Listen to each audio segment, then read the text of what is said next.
Srdjan, congratulations, my brother. How are you feeling? I'm feeling very excited. I know this is a booster for my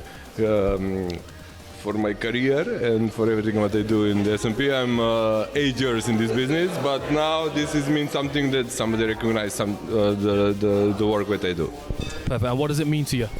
It means a lot of me, you know. It means for my clients, it means for my people who are working with me. It means that we on the right way, on the right path to do the good things, and it means a lot. And what's next for you, brother? What's next? What's next for you? I don't know. I must think a little bit. I don't know.